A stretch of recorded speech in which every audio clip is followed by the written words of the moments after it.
ইমান অকণমান বৰষুণ দিওঁতে ইমান পানী হৈ গ'ল গুৱাহাটীত। এইটো একচুৱেলি চৰকাৰৰ ভুল নহয়, এইটো আমাৰে ভুল হয়, কাৰণ আমিয়ে য'তে ত'তে জাবৰা পেলাব নালাগে আমি য'তে ত'তে জাবৰা, সেইকাৰণে বানপানী হয়।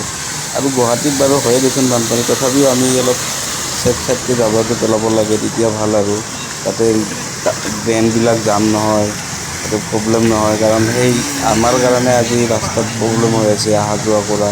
অলপ বৰষুণ দিলে ইমান পানী হয়, চবেই অলপ যদি ভালকৈ যদি জাবৰাবিলাক যদি GMCH যদি দি দিয়ে বা য'তে ত'তে নেপেলাই ভালকৈ যদি ৰাখি দিয়ে, তেতিয়াহ'লে কিমান ভাল, কিমান পৰিৱৰ্তন হ'ব, কিমান চাফা হ'ব গুৱাহাটীখন।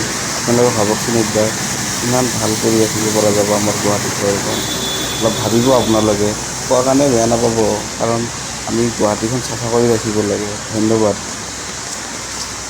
কাৰণ মই কথাখিনি কিয় ক'লোঁ গম পায়, মানে যিহেতু কোনোবাই মানুহ পানীত মৰি আছে, কাৰোবাৰ গাড়ী ফাঁচি আছে, কোনোবাই ৰিক্সা ফাঁচি আছে, কোনোবাই কামত যাব পৰা নাই, কোনোবাই কাম কৰিব পৰা নাই, আহোঁতে অসুবিধা হয়, যাওঁতে প্ৰব্লেম হয়।